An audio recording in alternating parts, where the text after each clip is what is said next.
तालिबान का घर बसाना पाक को पड़ रहा महंगा। अब पाक की धरती पर हो रहा है कत्ले आम। टीटीपी के बहाने तालिबान कर रहा है सारा खेल। लश्कर और जैश जैसे संगठनों को भी दे रहा है पनाह। भारत के साथ भी धोखेबाजी का कर रहा है खेल। तालिबान के साथ संबंधों को लेकर भारत को चौकन्ना रहने की जरूरत। दोस्तों, जिन आतंकियों को पाक ने कभी भारत को जलाने के लिए पाला पोसा था, आज वो उसी की जमीन को लाल कर रहे हैं, उसके यहाँ कत्लेआम मचा रहे हैं। खासकर टीटीपी ने पाक सेना की नाक में दम कर रखा है। अफगानिस्तान में बैठकर उसने पाक में दहशत फैला रखी है। वही अफगानिस्तान जहाँ जनता की चुनी हुई सरकार को बेदखल करने और तालिबानी शासन को स्थापित करने में पाक ने महती भूमिका निभाई थी, आज वो तालिबान ही उसके लिए सिर दर्द बन गया है। क्योंकि ऐसा कहा जा रहा है कि पाक के विरोधी आतंकी गुटों को उसने ही अपने यहाँ शरण दे रखी है और उनके जरिए आतंकी हमला कराकर पाक पर दबाव बना रहा है। दोस्तों, पाक के नए आर्मी चीफ के लिए इन हालातों को संभालना एक टेढ़ी खीर साबित होने वाला है, क्योंकि उनकी नियुक्ति पर पाक में भी घमासान मचा हुआ है। इसी का टीटीपी फायदा उठाने की कोशिश कर रहा है और पाक में सीज फायर खत्म कर अब अपनी मांगों के लिए खूनी संघर्ष की धमकी दे रहा है, जिससे पाक में दहशत का माहौल है। दोस्तों, तालिबान जहां एक तरफ पाक में टीटीपी के कंधे पर बंदूक रख कर चला रहा है, वहीं दूसरी तरफ वो भारत को भी डबल क्रॉस करने की कोशिश कर रहा है। दरअसल कहा जा रहा है कि भारत में आतंक फैलाने वाले आतंकी संगठन जैश और लश्कर को वो अपने यहाँ पनाह दे रहा है, जो कि भारत के लिहाज से बिल्कुल भी ठीक नहीं है, क्योंकि भारत अफगानिस्तान की तालिबान सरकार से संबंध सुधारने की कोशिश कर रहा है, उसे खड़े होने में मदद कर रहा है, उसकी दवा, अनाज और पैसे से मदद कर रहा है। ऐसे में अफगानिस्तान का ये कदम कहीं न कहीं भारत की पीठ में छुरा घोंपने जैसा है, क्योंकि भारत जिस संगठन का सफाया करना चाहता है, जिन आतंकियों को 2 गज जमीन के नीचे पहुंचा देना चाहता है, उन आतंकियों को कहीं न कहीं अफगानिस्तान बचा रहा है। मतलब कुल मिलाकर तालिबान डबल गेम खेल रहा है। एक तरफ तो वो पाक पर दबाव की राजनीति के लिए टीटीपी के जरिए आतंकी हमले करवा रहा है, तो दूसरी तरफ भारत के साथ संबंध बढ़ाने की बात कहकर वो उसके दुश्मनों को शरण दे रहा है। दोस्तों, आज के इस वीडियो में हम तालिबान के इसी डबल गेम की चर्चा करेंगे, तो चलिए शुरू करते हैं। पाक में फिर सक्रिय हुआ टीटीपी। तालिबान से है टीटीपी का खास नाता।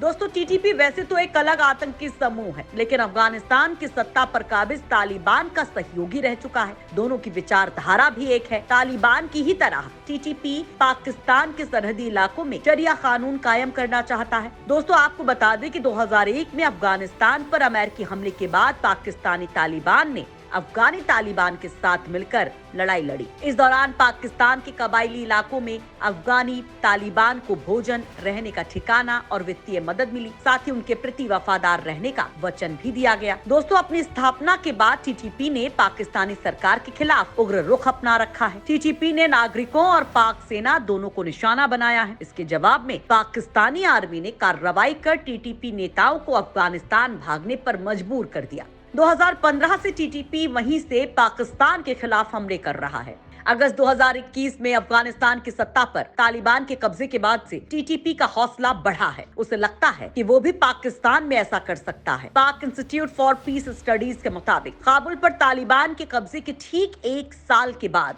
पाकिस्तान में आतंकवादी हमलों की संख्या में 51% की वृद्धि देखी गई है। 15 अगस्त 2021 से 14 अगस्त 2022 के दौरान पाकिस्तान में 250 आतंकी हमलों में 433 लोग मारे गए और 719 घायल हुए। पिछले साल की तुलना में घायल होने वालों की संख्या भी 43% बढ़ी है। पिछले 3 महीनों में पाकिस्तान में कुल 132 आतंकी हमले हुए हैं। इनमें अकेले नवंबर में 50 हमले हुए हैं। इनमें से सबसे ज्यादा हमले टीटीपी ने किए। इसके बाद इस्लामिक स्टेट के और बलूचिस्तान लिबरेशन फ्रंट का नंबर आता है। पाकिस्तानी तालिबान के प्रमुख नूर वली मसूद ने 2021 में कहा था कि अफगानी तालिबान की जीत सभी मुसलमानों की जीत है। इसके साथ ही उन्होंने पाकिस्तान को चेतावनी भी दी थी। मसूद ने इस दौरान कहा था कि हमारी लड़ाई केवल पाकिस्तान में है, वहाँ हम पाकिस्तान के सुरक्षा बलों से लड़ रहे हैं। हम पाकिस्तान के सीमावर्ती कबायली इलाकों को आजाद कराकर शरिया कानून लागू करवाना चाहते हैं। दोस्तों 2014 में पाकिस्तान की आर्मी ने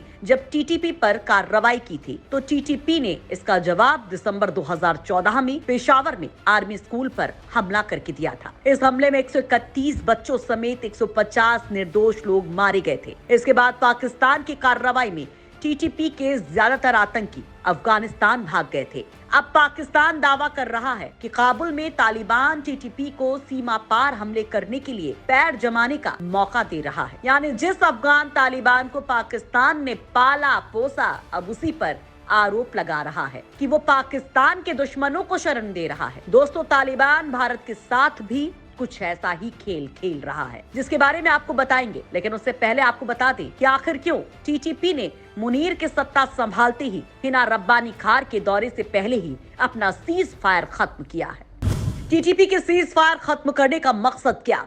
हिना रब्बानी खार के दौरे से ठीक पहले जंग का ऐलान क्यों?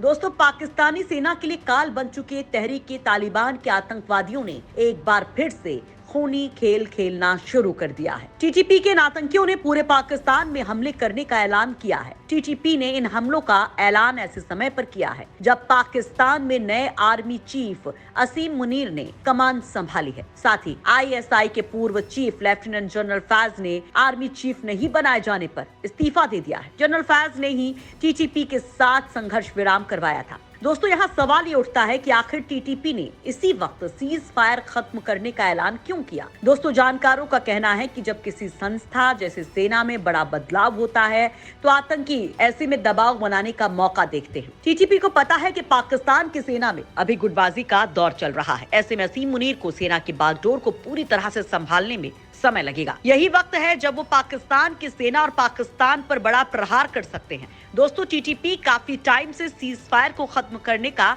बहाना भी खोज रहा था। इसके लिए टीटीपी पर अफगानिस्तान तालिबान लगातार दबाव बना रहा था, क्योंकि अफगानिस्तान की तालिबानी सरकार शहबाज शरीफ से नाखुश है। शहबाज शरीफ सरकार इस दौरान कई तालिबान नेताओं पर हमले के लिए अमेरिका की मदद कर रहा है। 31 जुलाई को अमेरिका ने काबुल में ही अलकायदा सरगना ऐमान अल जवाहिरी को मार गिराया था। कहा जाता है कि इसमें पाकिस्तान का ही हाथ था। पाकिस्तान ने अमेरिका से फंड हासिल करने के लिए जवाहिरी को मरवाया, क्योंकि पाकिस्तान से ही 1 महीने पहले अल जवाहिरी अफगानिस्तान गया था। ऐसे में जवाहिरी के हर मूवमेंट की खबर पाकिस्तान की सेना को थी। दोस्तों पाकिस्तानी विश्लेषकों का ये भी मानना है कि अफगानिस्तान की तालिबान सरकार ने टीटीपी को हमले के लिए उकसाया है, ताकि वो पाकिस्तान की विदेश मंत्री हिना रब्बानी खार पर दबाव बना सके। दरअसल टीटीपी ने इन हमलों का ऐलान हिना रब्बानी खार की काबुल यात्रा से ठीक पहले किया था। पाकिस्तान के एक अखबार के मुताबिक टीटीपी के हमलों के पीछे हिना रब्बानी खार की काबुल यात्रा एक प्रमुख वजह हो सकती है। ऐसी अटकलें हैं कि हक्कानी ने टीटीपी के कमांडर्स को भी काबुल बुलाया था, लेकिन इस समूह ने आने से मना कर दिया। सूत्रों का कहना है कि टीटीपी ने हक्कानी नेटवर्क पर भरोसा करना छोड़ दिया है। ये वही हक्कानी है जिसे पाकिस्तानी खुफिया एजेंसी आईएसआई का सबसे करीबी माना जाता है। टीटीपी ने हक्कानी की बजाय तालिबान की कंधारी धड़े के साथ हाथ मिला लिया है, जिसका नेतृत्व तालिबान का रक्षा मंत्री और मुल्ला मोहम्मद उमर का बेटा मुल्ला उमर करता है।